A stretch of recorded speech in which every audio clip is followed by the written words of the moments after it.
o te matuai. Taia le tuta whai toa ma o wha poi poi lilia, wha lo fisa o tupu. Le maunga o le tua. Tulonga ale ko luse paia. Tulonga ale a fio whalilo Jesu Keriso sa kala meta paia o le Eukaristia.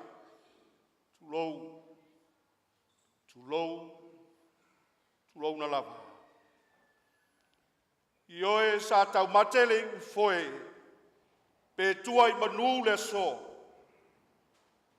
Pe tai leo wa whtaia I munwai na wangase pe au taulanga, suluia I tātou le alofa, a le anga le lei o le atua. Whaaftai Jesu. A vea lalo leo, alo whata waa, e whai mafonga anga, ta maali nei mtanga ruenga, pātere kiremete. Io ato le taitai fono le nei mtanga ruenga, kono spaia, ia maru fale pa ia le au waa tō fia. Malu o mta nofo mfo iala e fia, se I wha leo sa mātou whata alofa, ma le wha wheiloa I atu, Iau wha benga ainga o le tua, sa moa wa poto poto, wo mai wa masani. Lele wa fio ma malu mai le tua inga sa. Malu ala wo staulanga o pa ia lava lele pureanga sa moa pangpango.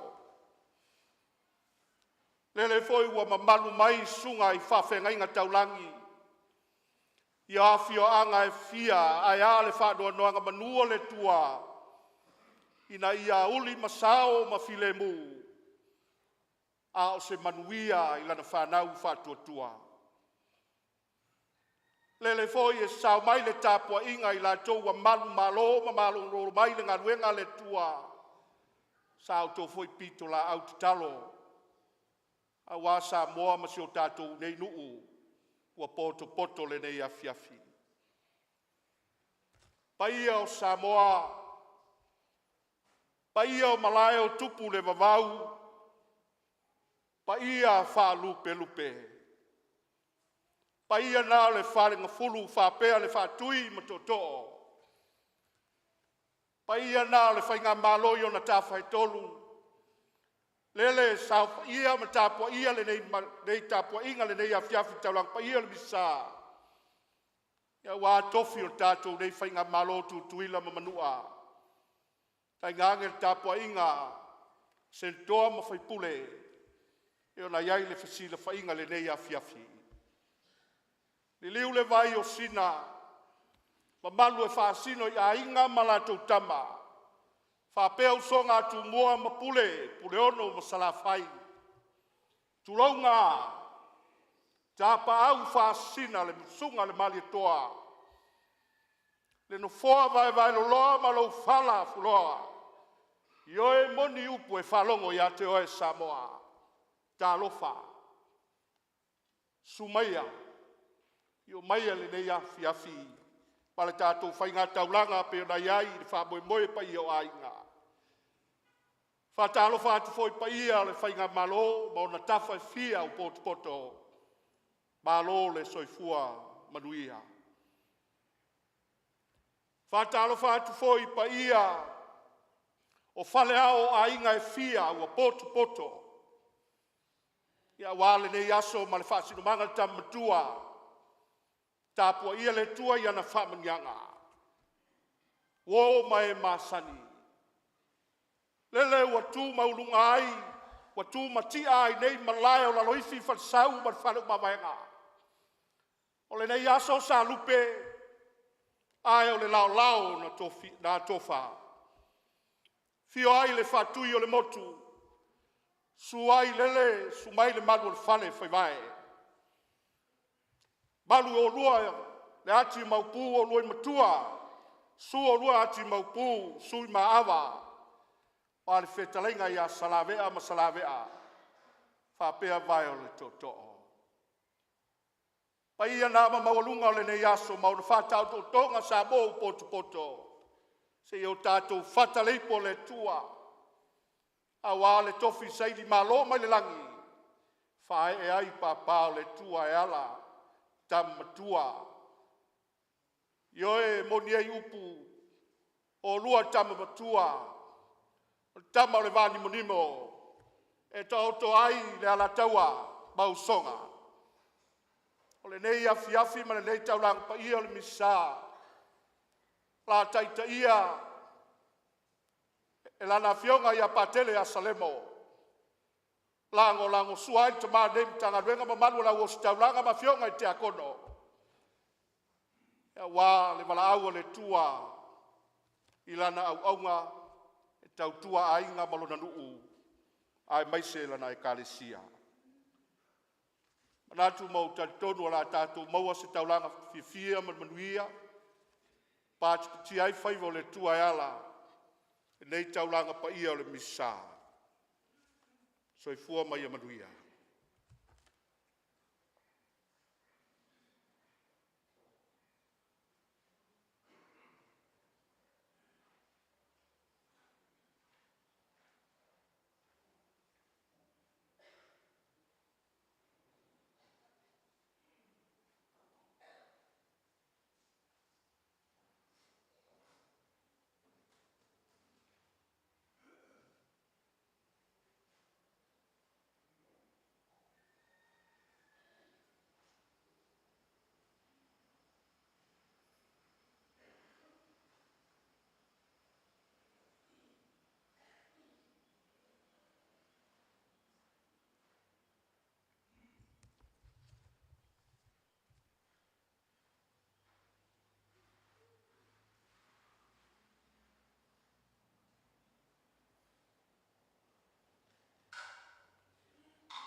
nganga le tuai o i lunga au ina mai au e ia e au mai le tala le lei e mātitiva o whetalai mai ai le ali.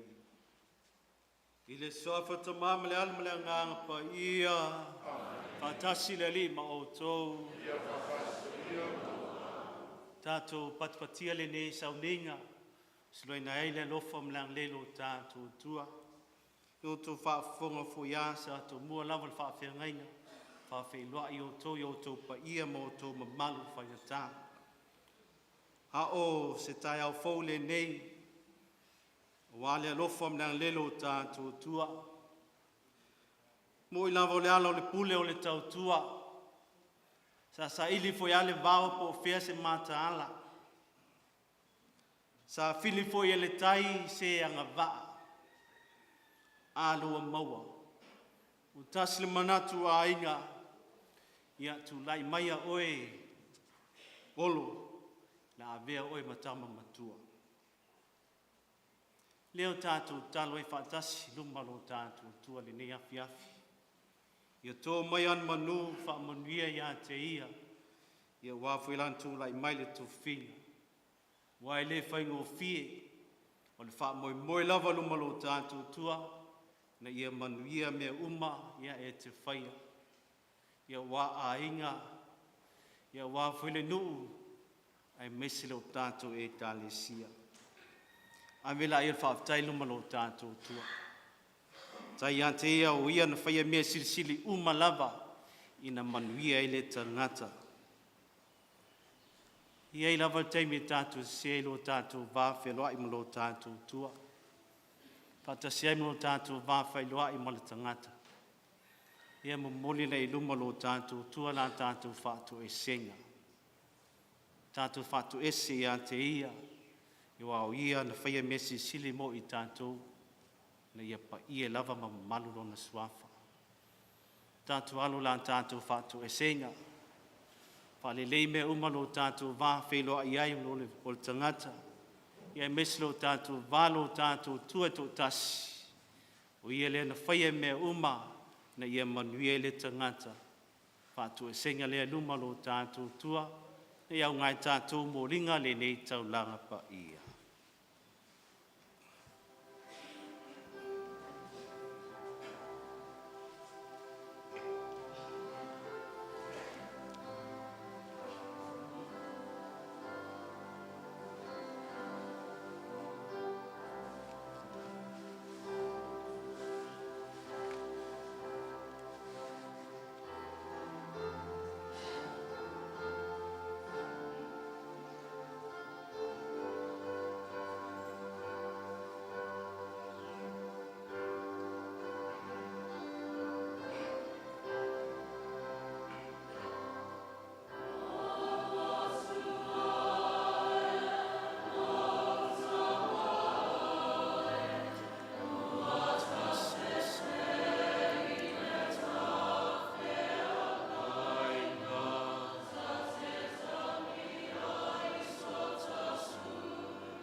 sala matu atu whaamoemoenga i le anga le leo le atua.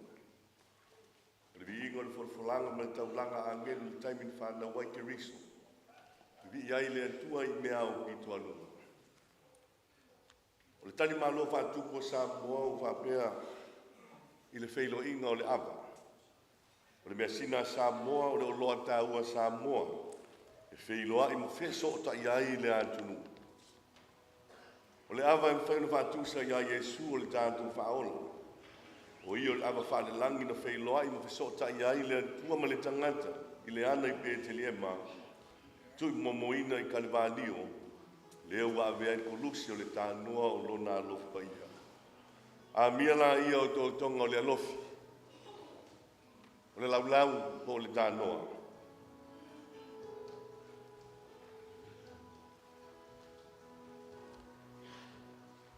E lufi ai, le ava whātupu, le ava o whailoinga. Tali mālo ai, le atunu. Iona tangata whenga solo ai, maona mālo. Tānoa lea o tātou whailo iai o le tānoa Yesu la maia. E ala ilo na tino toto masa. Ma le vai ilo na itu. O le ipu. E wasu lea e inu tasi ai ma lo whenga soloa i ma inga ma wō. Ia e maise o le Saofa'I ngā tupu me tamani. Le lantu o lofi. O whailonga le tasi anga. Peo le ipu e tasi o le tātou whaola i tātou te whinguai. Mau e tātou le whaola tanga. O le whau a mea lea. E sui ai, ma lufi ai le awa. Me ia mau ai le sua awa. Ma vai se inga ai, ma iona toenga au wale tau mawhutanga. O le wheilo ina. Tau mawai, mamoli mai ai le vai. Whaatu sango le vai o le ola. Vai le ane tawhia mai le tuo lo tātou whaola o Yesu Keriso. O le tungase, o le mea watu ai o ia. O le la au, o ia e peo le o ia o Yesu i numar koluse. Au le la au a vea ai ma whaola tango le lalolangi. Le ava lea. Saofa'I sa mo le la tu whailo ina. Mangalo ai masei ia ai angai le tua e whaola tangasi a mia le tau pou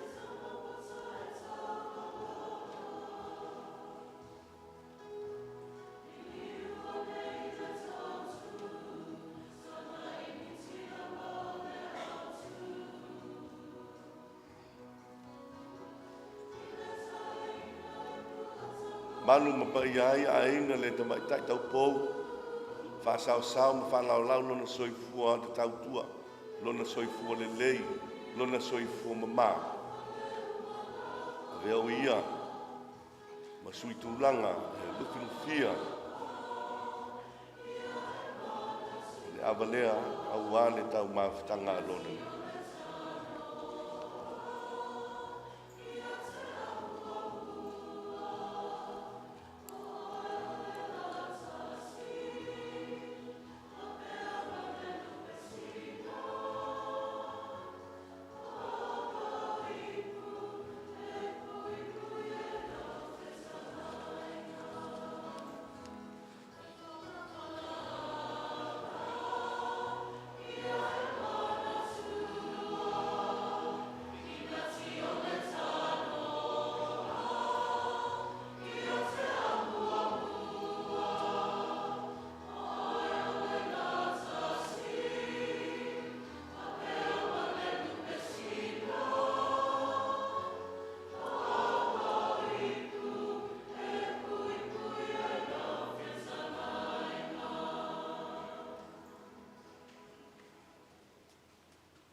ia tātou te tala. Lia te mai e pēno e teiteina loa ngarai mātou, maua mātou saunga le mulau tau si ngā lofa. E mafuta mai ai mātou i lo wanga lofa. O e whafonga iai lātou lo vala watu lawa fio. E whamalosia ma pui pui ai lo wanga le le ia. Le whātua tua te ngāta uma. O lo tali tonu i lawa fio. La mātou o le ngale ne lātou lo mātou le Jesu ke wisoro walo. Ua soi fue ma pule whātas mo e male ngā pā ia. Le atua tō tasi mo le whawavau lava.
o flanga fionga pa ia le tua. Mo mai le tusi mo mua Samuel.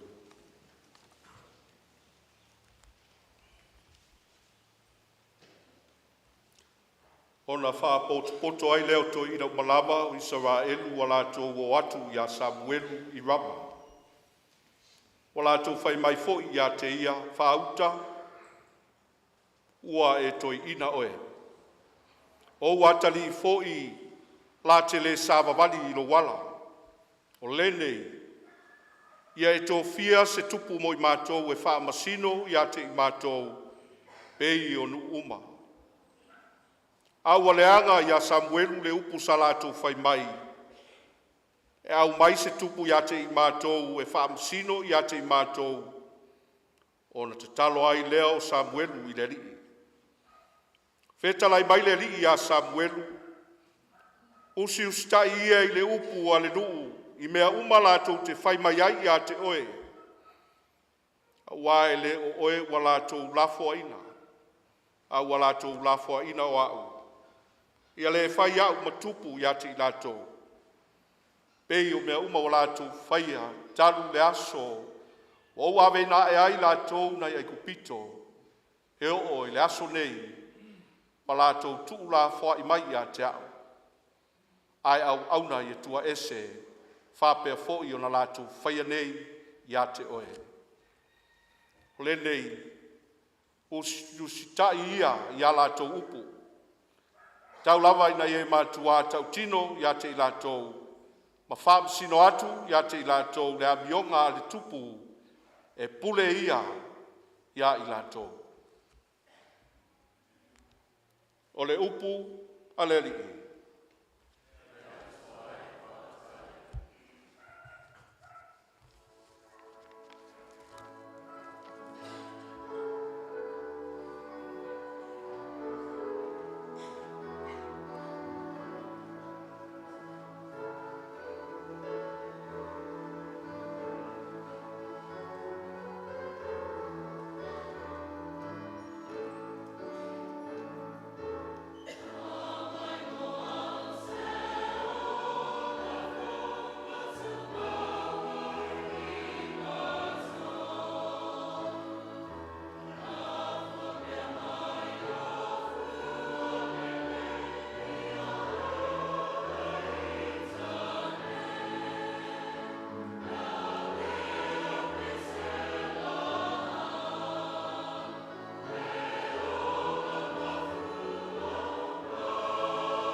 fia mea uwalawa, wa e sila fia o alofa lava ia te oe.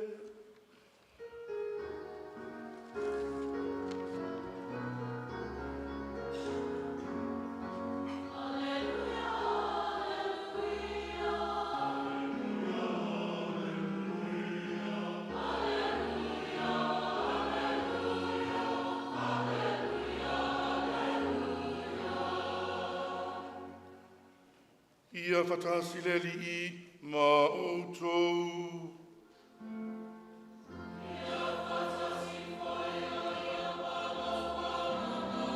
O le forflanga le tala le tusia ngati Ioane.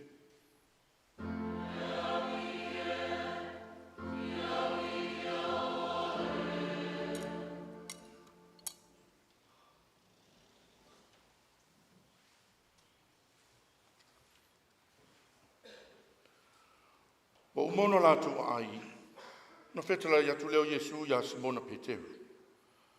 Simona ele atali o Ioane. E siri mai lo wolofa ya te au i o latu ni.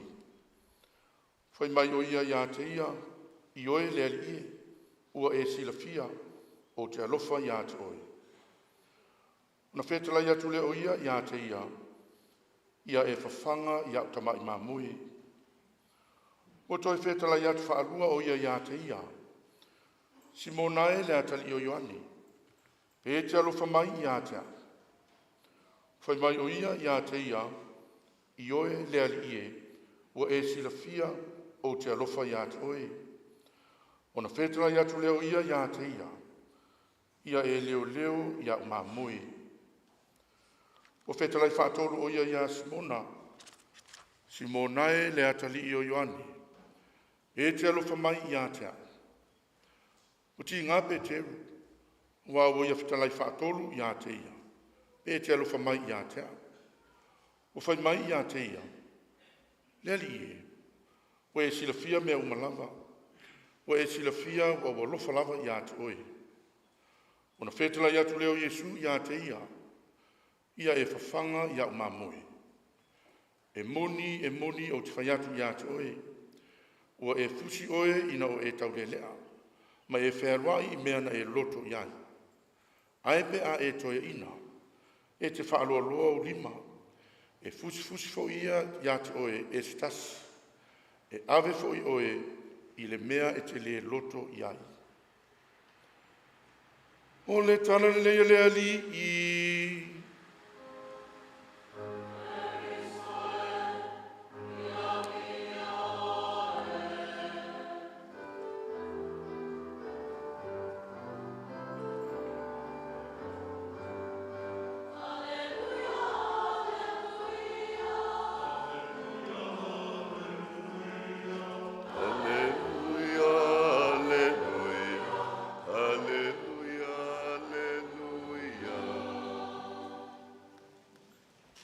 Mai vai e sua mali ama le alofa male ang le leo tātou atua. Sau stemi ta paipule lo tātou tāu silafai. E ala tali suanga le langi o le tino ma le toto le tātou ali I whaolo Yesu Keriso. Simona e le atali o Ioane, pe te alofa ia tea. Ioe le ali e, I love you. Toi fisiri whaalua Yesu. Simona e le atali o Ioane. Pe te alofa mai atea.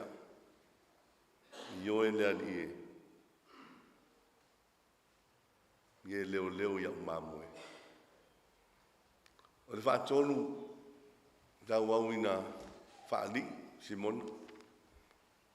Ngō manga whaiaku a lea vau e koe fisiri. I oe le alia o te alofa ia ante oe. Whawhanga ia umamoe. E o iai tātou a whisiri so o tangata I le alofa. E tupu le masalsalo.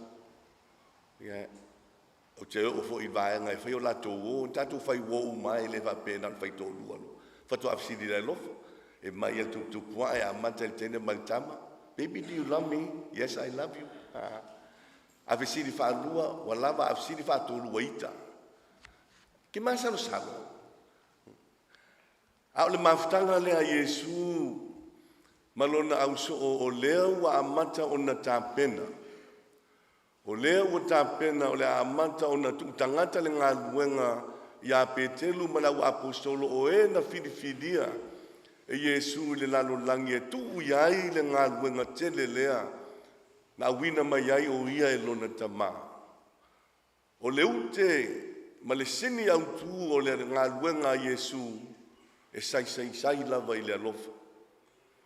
O le alofa e awhiwhi umai, le ngā luenga Iesu po fea lava e tātou te tānga iai. A leu au mai a Iesu i lona au so. Be te alofa ia te au. Whawhanga ta mai mamue. E te alofa ia te au. Leo ia u mamue. Tausi ia u mamue. E whamata o whaupunga e whaingofie. O whaupunga fui e mwhai tātou tali atu ai. Ina ia au ai le toa iei se vesiri. Ioe, o te alofa e aua te popole. Ka ria lau kama. Aua ke pole Iesu. Au lo momoli mai ai inga. E ngalo ia petelu malona au soo. E le o se mafutanga whaingofie. E le o se tāpenanga whaingofie. E le o se fesili foi. E whaingofie o na tadia le tangata. Ma momoli ai se fe au. Ma osi ai se vavenga ma se mafutanga le vale a Iesu mpete. O le ao le i whai wiula na ngā luenga wa amata o na sairi a Iesu pete rupo feo i ai. O le tangata whatau wa o tātou malamalama i ai na o sairi. Nisi o e o le amata o na tapena le lātou soifua le wala winga lau so. Le toa sfulu ma le toa lua. O ni tangata na ola i se o langa whatau wa. O ni tangata na lātou ola i lola masani.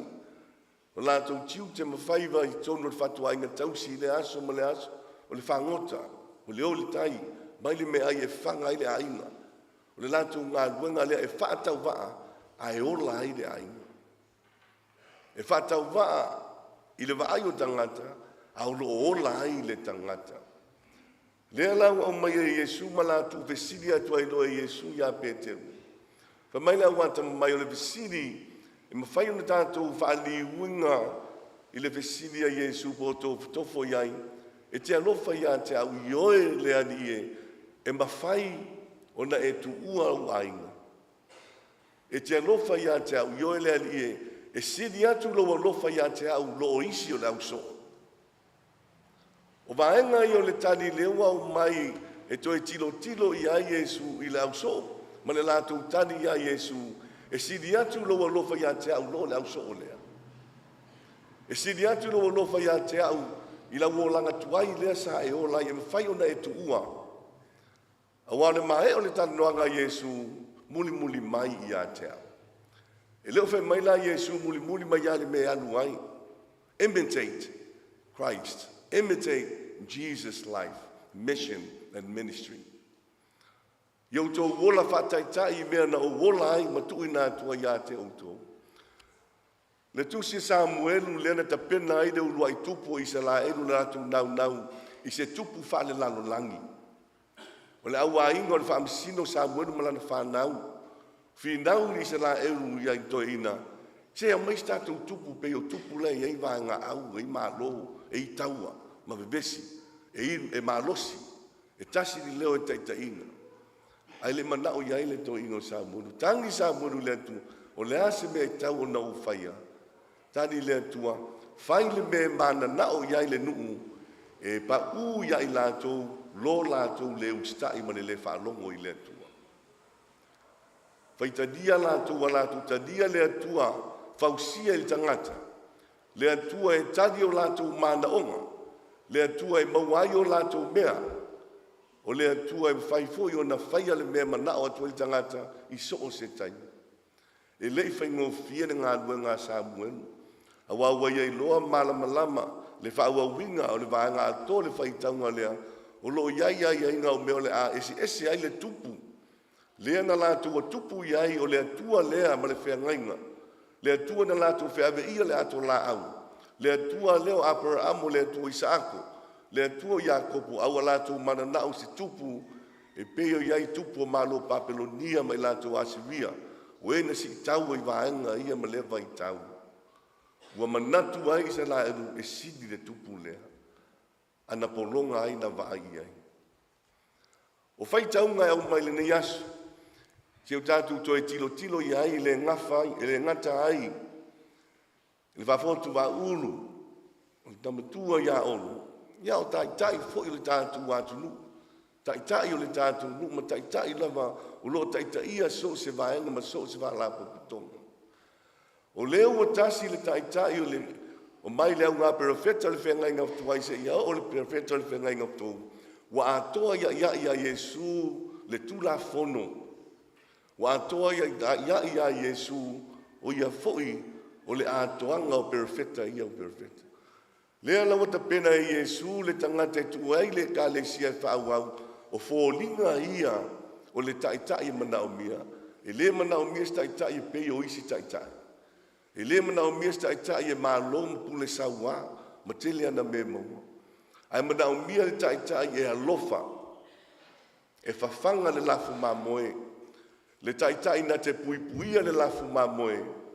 Le taitai na te leo inga le lafu mamoe. O le tofi taitai ma le tiu te whalmatai, a o wola mai ma o mata i toia inga o eua, whailangi le latu fōlama. E le whai ngofie, e mati tiva. E fiu e sue nisi e fia o i tofi matai. A wā fo i o na la ola i le olanga lea o le matai, e ola mo le ainga. O lau tiu te le nama lau tofi ngā e te alofa i le ainga.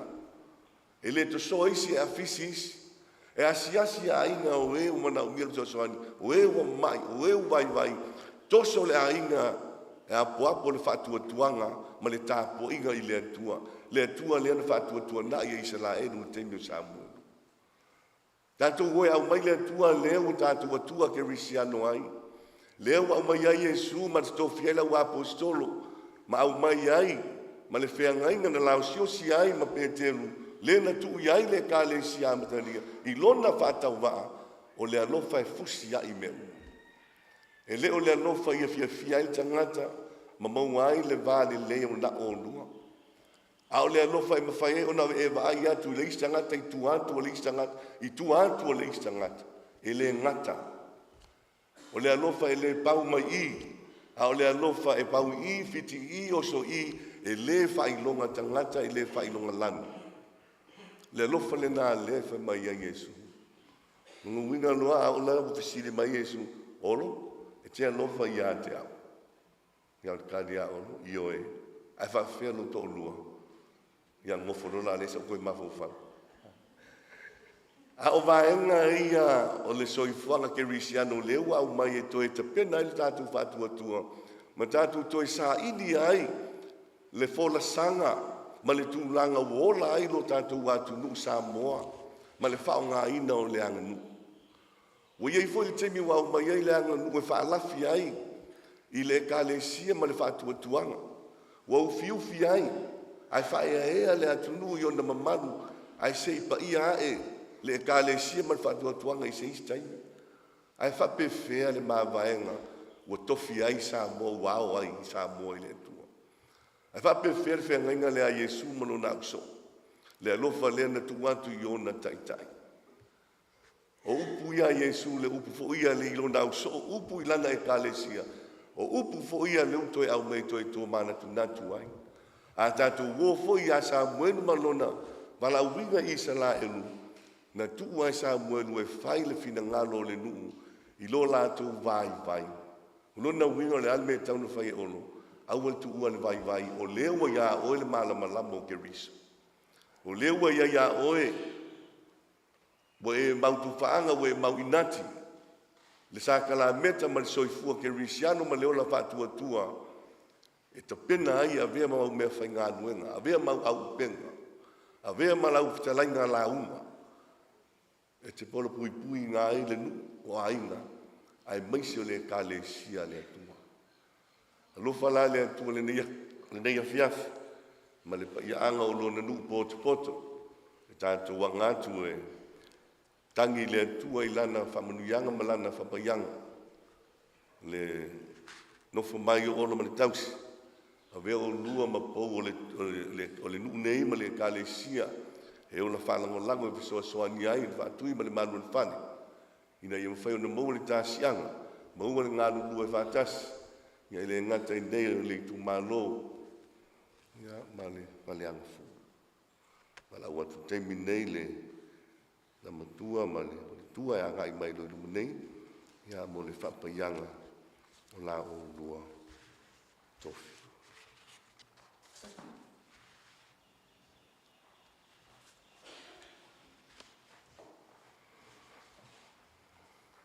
Ia usua o staulanga i tutu mai, tutu lai tātou whanoloa au. Pea foi tātou numa, au whai ngā luenga o whai o tātou tu lai mai lau nu fua, ia whanoloa tātou au. Ia ane ni whapaianga i lau.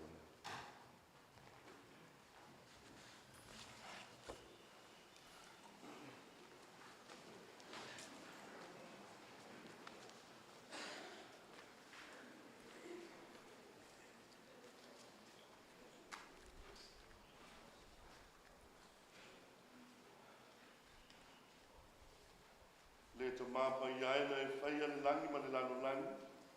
Na e whai a fui le tangata i o foli. O lau a fio e manu ia i mea uma o whai ane tangata. O lau a fio ga e taitaina mea uma i le ata mai ma le lo. Lo o mātu ai o ia atu nei lau a fio. Mo le tamane ia o lo pa le tina. I lo o lofa pui pui i whasaina i lau a. Wala winga nei lau a mo se au nanga e tautua i ngai a inga. O nuu, atu nuu whapea na ue ka leksi. Le atua mana e mani whapawau mātou walawatu i lau fio. Sila no whamai e whapaia i lau nei ma whamanuia. Whanofo nofo. Tamba kua i ao. Nau o ia i tu la fono le ali. Ma whawhau o ia i tu la fono i le ao ma le po. I whawhaula i a te ia mea lofa monaka. Ia whaula i ngā luenga le nei o tangata. Whangaina i la ua whamarusia le ati kōndio le whitanai.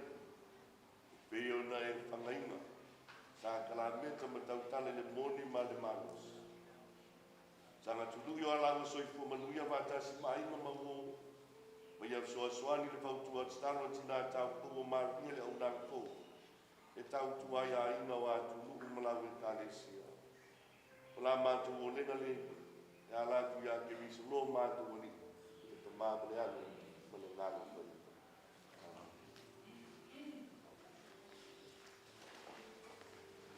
Ole.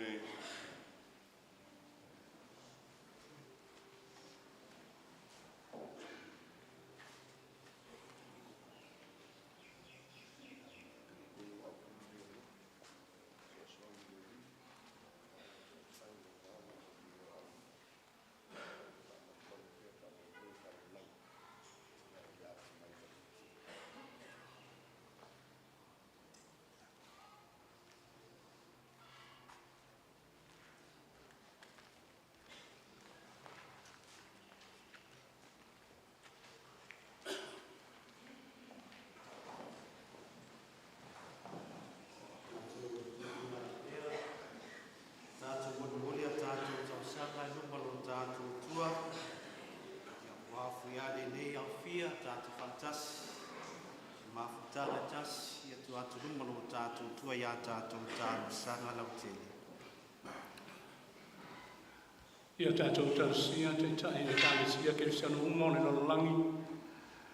E me se lātou o mauto whinga. E tāla ilona whina ngalo. Tātou morenga lea i lere. E lie whāwhua mai. Tātou tausia te tai o atu no umone lalolangi. E me se te tai o marona lua. Ina ia ele file mua le li e tau i ai. Le whaamasingon tonu. Ina ia maua ai le tausinga file mu. O ona te ngata lau tele. Tātou o renga lea i lele. Tātou tarusia. Le ne ia soma le whaamamoe o le whaafoto o le whaolu. E sunga le tamatua i aolo. Ina ia i le nganga o le atua. Ia maua le loto tele. Maua le loto maua lalo. E pule ai. Matai tai nai ainga. Nuu e kalesia mo i tūmalo. Tātou o renga lea i le li. Tātou tarusia i nātou uma mai i so se i tū o le lalulangi. Te talo fo'i mo i lātou o fia maua so soani. Talo mo i lātou o Saofa'ina. Ia i le nganga o le li i lana whaamalolonga. A peana la lavia ina o i lātou. Te talo fo'i mo i lātou o ai o le to ese. Ina ia maua langona e whaafou ina ai leo langa. Tātou o le ngalea i le li. Tātou tarosia le nei whaala po tonga. O moli mawina. Le aso e peo na to whaina. Se mo moli ai to whaia ono. I luma o le atua. Whai ngā taulanga ainga. Nuu e kakale sia. Tātou o le ngalea i le li.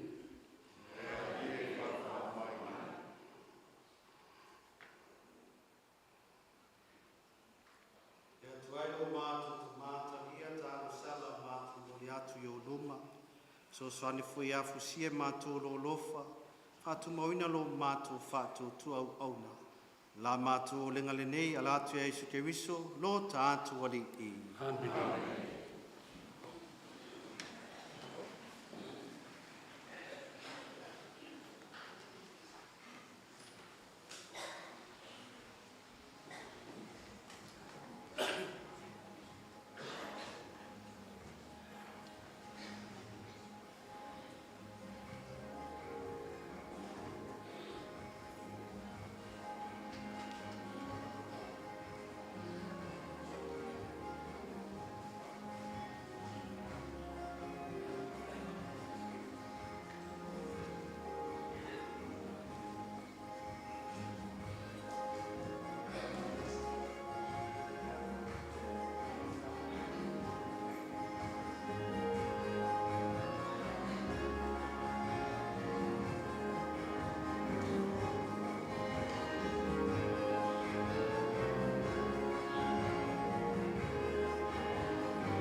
talo ne tali le leia la tātou ne taulanga le tule tamai o na mana uma.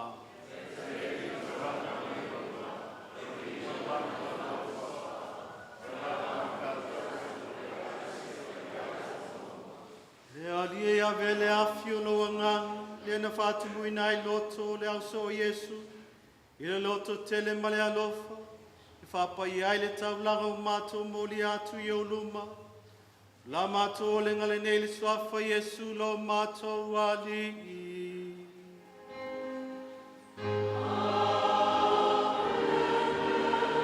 Ia whatasi le ali i maotou,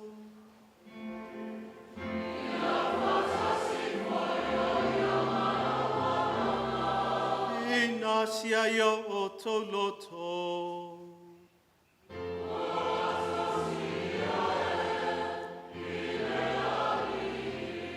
Ia tatou whaafetai, le alilo tatou atua.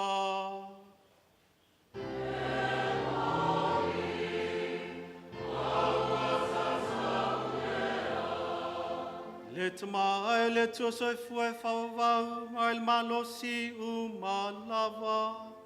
O se mitmitanga whemu mātou ia, le whaftai atu i lau a fio. We fuai mai au mea lofa o le alofa tunua, mo so se taimi mawai tausanga.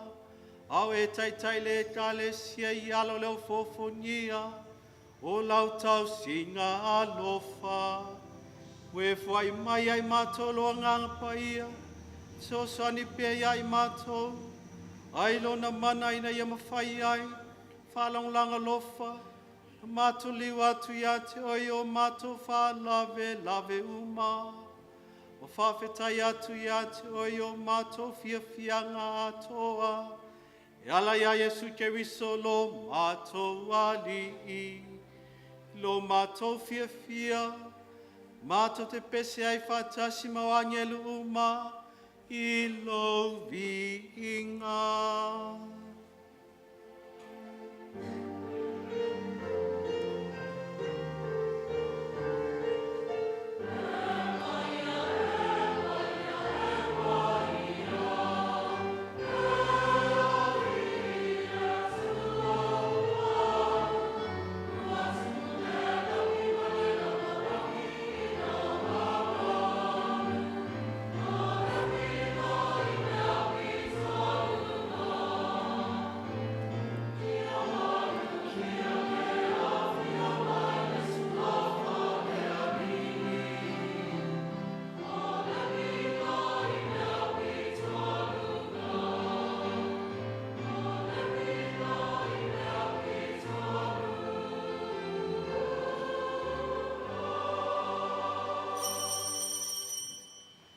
Lia motai pa ia lava puna anga pa ia uma, iau na mailo nganga whapa ia nei mea lofa nei a vela tō mo i mātou, le tino mātotolo mātuli u Yesu kerisu. Au le tuna atu ia le oti o se oti na ia talilo na lava malie, tango le aweto ma watu ia ati oi le whaftai, tof ia le aweto ma watu lona au so mal whape atu, i naftango fia iai o tō uma ma ai, Lo tino le neo la fuina atu mo oto.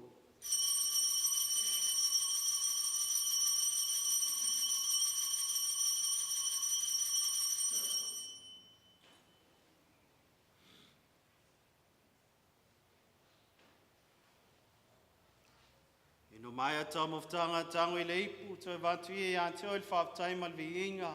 To atu leipu lo nau so mal whape atu.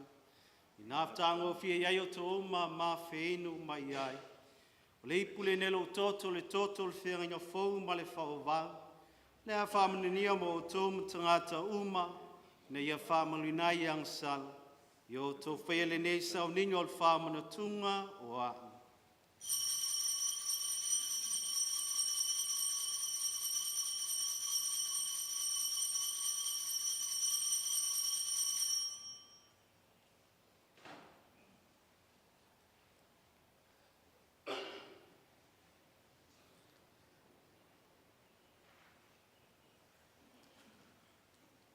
O le le misteri o le whātua tua.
I le whamana tungolon maliumlonto e tū mātou tu momoli atu I atu o le tō mai. I ne awe to le ulama le neipo le whaola tanga. Mātou tu whafta I atu o e nualu ia mātou tu I o luma ma o nātu lau o fio. Sosan mai ate mātou uma. E mātou whaanga le tino mai tōtou ke riso e ne ia whātastasia mātou. Le maftanga e tasile nganga pa ia.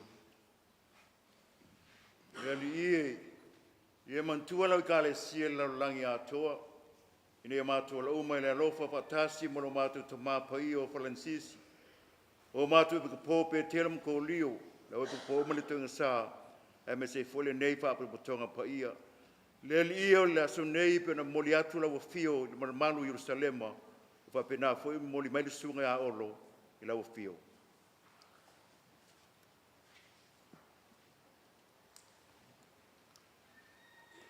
E mana tua mātua usam tua whawhine fo I atu lo lātou malolonga mal whamoe moele toi tuai.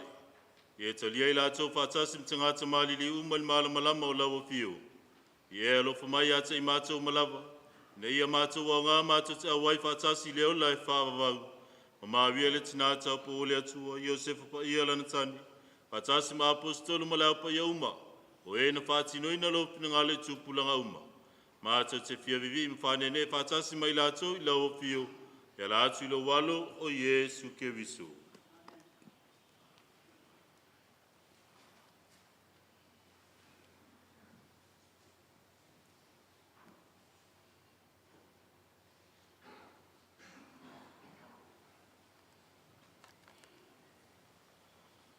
Le ta mama manai uno ia whātasi mai anai a te ia. I le maftanga ma le nganga pa ia. O le vinga ma le malu atu e lau a fio. I le whawawau lava.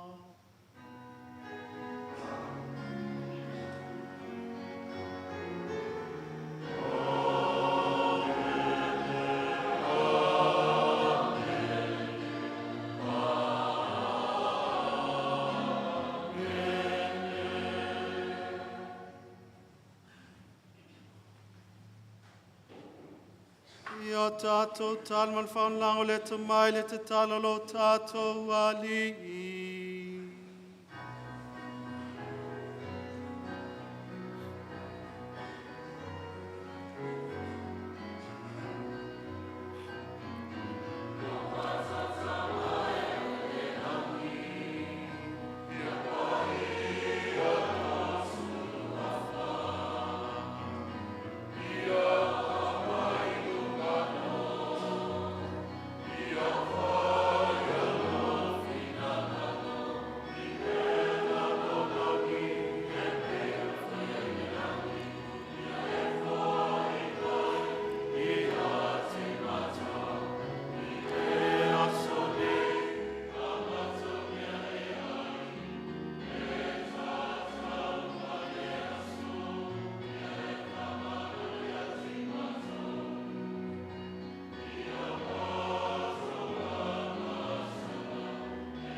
mai le anga uma mau mai a mātou le file mui o mātou aso. I lo alofa moti muti vale. Pasa mātou mle ansala pui pui mātou mai atunga lunga uma. Au mātou whata te le atu wha moe moe fia fia. Le a fia mai lo mātou whaola Yesu Keriso.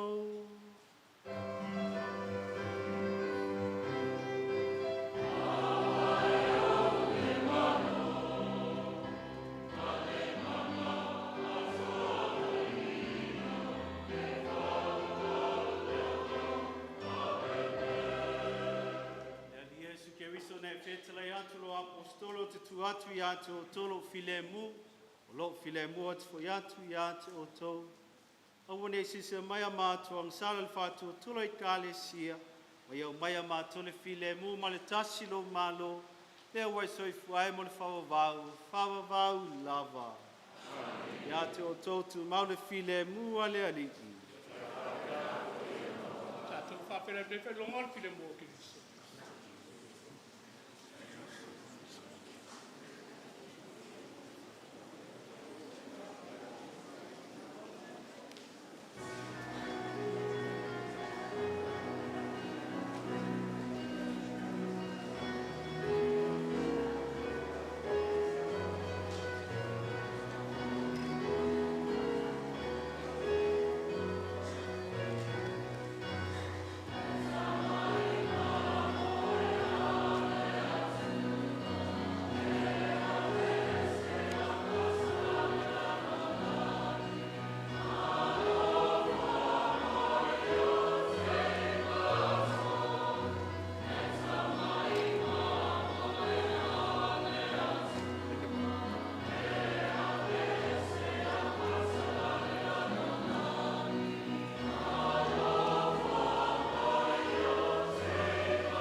Ule nele tumai ma moe le tua whauta ele nā te AVC ang sala lau langi, nui la tō walau lia la na tali suanga.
le alii wa iau na atu lo nganga wa whaia ai mea uma we whaafowina lunga o fo ngā ele ele.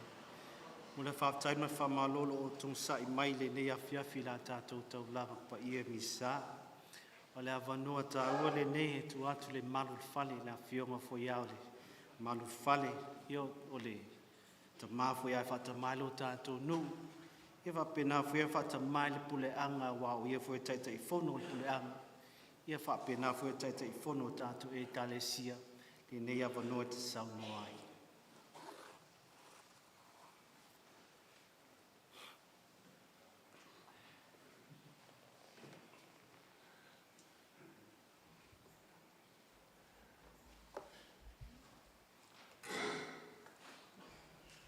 O te taofi o paia ma mamalu o le tātou wafia le nei asu. Ua mai au na fufola lo tātou whala i le whamaupopo i le sunga le whawhengainga taulangi o le awhioanga le nei.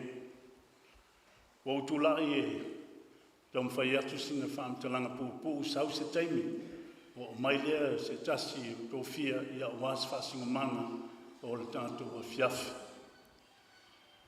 Tulou ale fio le kalestia po le tātou li whaola i longa no fuanga tu mau tonu o le malu malu. Lau fionga pa tele o te tai o sauninga ma le mamalu o le awosi taulanga meiso lau whainga luenga tutofia le atua o te whaatulou atu. Pa ia ma le maapopo o le tātou a fia tupu mai o le atunu. Le ngata i nei whaasfolu ia le lafo i tu whale o Samoa o te whaatalu whaatu, ia whaatai atu lo tō pa ia mo lo tō mamanu, ua mwhai o ngā tātou whaatasi le nei a fiafi. O le alo tu lai o le nganga o le whaatai ma le whaamalo, whaatai tele le pa ia o aina, upu e masangi le atu nu, so o ale afa ma le afa. O le nganga le nā leu whaatino le so, e le mwhai whaangaloinga le awhioanga le nei ma le kalesia. Te māmatua fwoi o whai langi le wholainga. Wholaunga le sunga le tāmatua, ia meise fwoi le punefo le motu. Ia sa whapenao ngā taula fwoi ai le awhioanga le nei. Ia tu tele mwhai wae ma sunga i lau le tāmatua. Matu whaamalo ma le whaaftei tele na ua. Taulu le whaamamoi o tasi le finangalo. Ia leo tusi au. O le tōwhai au ta, o ia leo whai ma sui o aina, ia o le anu whaia fwoi le nfoa o sunga le tamatua i aolo, le ngata i tonu o le tātou wawhioanga, ia nei fwoi lo tātou i tu maro, ia ma le nei fwoi tu o le tātou o tuno, o le tātou iai. O le nganga le nā o le whaaftai tele, ma le whaamalo, whaaftai aina, whaaftai lo tu nganga, whaaftai e le foule tulai atu le nei fiafi e matus whaamalo ma le whaaftai a ua levanga matu whengai ma le tautua le sunga le tamatua i aolo. Teimi lava sa moli mai ei tonu le nuu ma le awhioanga le tau whai tau o ina lava ngā mata ai tautua le sunga le tamatua i tonu le tātou nuu, tonu fo le atu nuu e meisa le tu malo. Talo i le atua ia whapenao ngā wha te mawa inga le whonga, a wāl tautua inga le tātou nuku ma le awhioanga nei, a wāl pa ia o aina, wāi te tonu ma le wāi whafu, ai wha sili lava i lau sunga le tamatua olo, le wha au ma le ngā ruenga le atua, la whenga iai.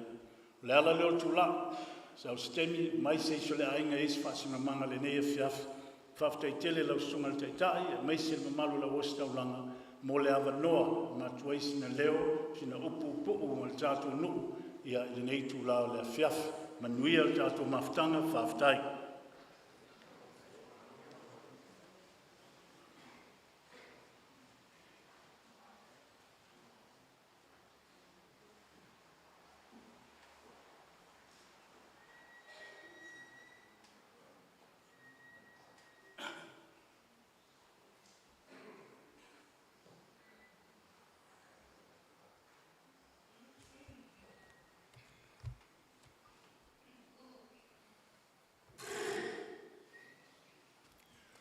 Wa paia le malu le nei o kuluse paia le paia o le atua.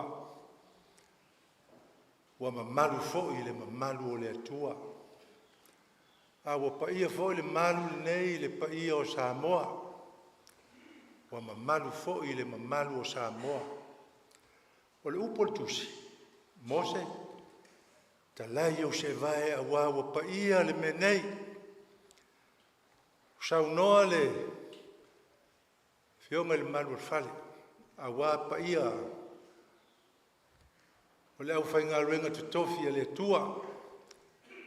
Tua inga sa e mese paia o le au whainga ruenga le tua. E le ngata i le fioanga. Ia e mese le au whainga ruenga wa au whanga poto i le nei mar. Ona whape leo se taufi. O la ule toi tolua inga le saunoanga le fionga le malu al fale. Ai momoli te le atu le nganga whaaftai. E tu sai o le sauninga sa alo iai le fionga patele. Le osi taulanga e mese le paia o lau whainga ruenga. O le upu moni lava. O la ngona le pai mai o le nganga o le atua. E mātou te whapei whai. Se moni lava. Wa fio iova le menei. O le melea. I alofangia e le atua i mori mai au le langi se manuia. Ia awa le ngā ruenga sa alo iai. Lo tau paia ma lo tau maru. O le paia foi o Samoa wa o whanga poto i le nei e fiafi. Ia wha malo whaftai. Whaftai lo tau wafi o mai su mai ma maliu mai. Leo o tu mati e ma ua maua lunga i le wha moe moe o le sunga le tamu tua ma le tausi wha pēr wha moe moe o ainga. Tau to atu o tau paia ma o tau sā ma whainga. A wao paia e tu mau ma e lave lave. Toi whaingta. Whātu lau atu fōi ma whātalo whātu le paia o so mātou Paolo. Paolo tau tupu ma ngafa tau tupu. Le nganga whāftai o tātou mafutai nei a wā. Le wha moe moe o tau nuku. Ia e peo na tātou walo ia e le nei liunga lua le aso po le nei tū la fiafi ma lo whaafitai. Ona whapea leo se manatu i tūlanga o ainga. A whai o le a ta ape atu lo tau paia mo lo tau malu. Ia, e talo atu ma le whalo alo le. I le awhionga i leo si taulanga e meise foi le paia le tū ainga sa ma le paia o lau whengaluenga. Pa tele e fio atu le mauto le ngā ruenga. Tau mwhai a inga a wā le sauninga i le nei a fiafi. O le paia i lau whai ngā ruenga, ia whape foi le paia i lo tātou nuku i le fio lau e fionga le malu al fale ma tala au i le hola le kalesia o le tātou mafuta o me e whape le paia ma le malu o lo oe tai nei o le au whai pese ia o le ata oto atu le la o matu o la tau mwhai atu eiso o tau whonga tau mawhai le nei a fiafi. Ia o le tala no atu lea ma le whaloalo. Tau ne ia whatasi mai le tua a wale ta ape atu. Ia tau a ao e le tua lo o tau soifua i le nei a fiafi. Ia o le tala no atu lea ma le whaloalo. A sua.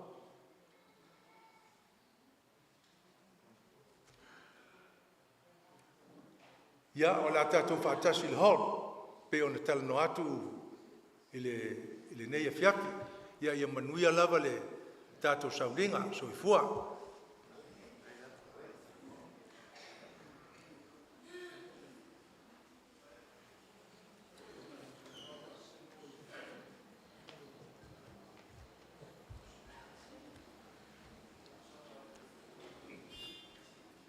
O lo tātou whaatasi nei ma le sunga le tapau whaasinga, sunga ia mali toa le na whalongo i eisa moa.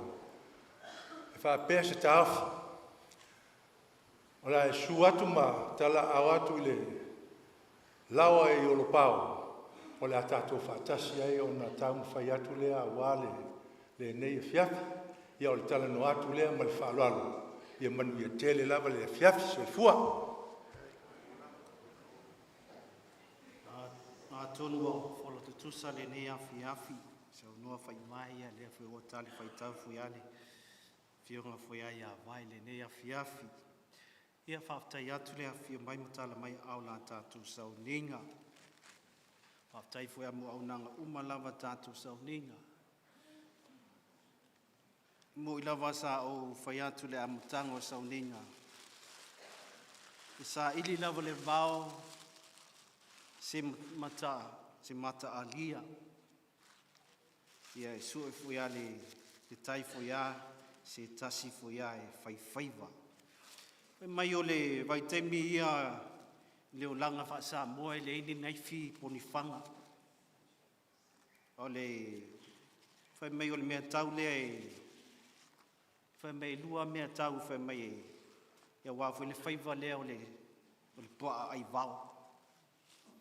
Whai mai ele la au malosi o mi ia male pale tua fu ia e sa ili aile le foia faiva foia le fainga poa le fa mai ia paule la au le o mau mai le taimi nei o le la au le sa tau lo tātou li ne la au a va ai o ia uma lava popo ngai lunga le nei la au o le la au foia lea ia fa au lai oe olo ia lo tu lai mai lo tu finga le vatu la au lea fai matai mua fo ia te oe ma fa moi ante oe me uma e te faia wa lo tātou li Yesu Keriso yo toni o la lea ma fa o la lea o la langi atua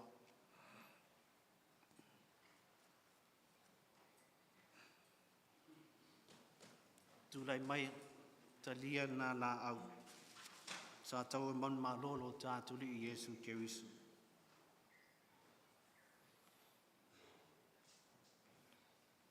Aftai atu le nei afiafi, leo whewa fio fo ia, meo o stau langa fo la tātou puleanga, la tātou sauninga, tai atu fo ia mo, au whainga luenga tai tasi so se fata whai tau langa, fio mai ma wha malu mai le nei sauninga, tai atu fo tātou whai pese mo vi inga le atua, ia whamunia le atua ia te o tau ta api atu tiu te mga luenga, ia wha pena fo ia le toenga fo ia le nei afiafi ia te o tau umalava.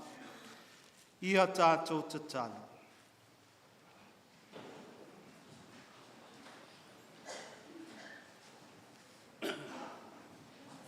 Lea lie I lo mātou au waile nei tali suanga, le ne pola I nai lo walo ia I mātou ia mō lie whai maona wha manatunga. So soan mai na ia vea I mātou whātasi mai ia, o se mea lofa fau e whawawau. La mātou o lenga le nei ia ki wiso lo tātou ali I. Tasi le lima o tō.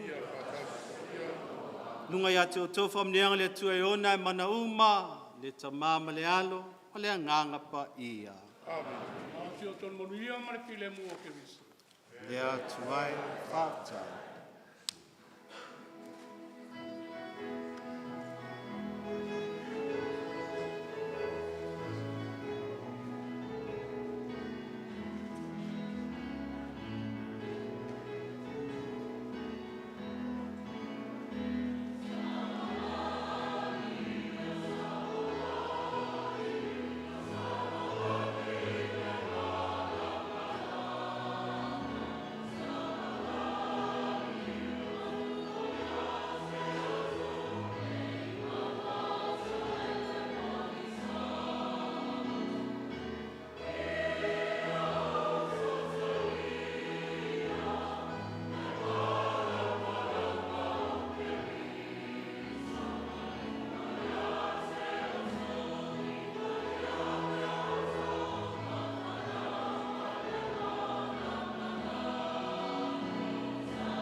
I can do it. I'm going to hop it up, bring it to that end.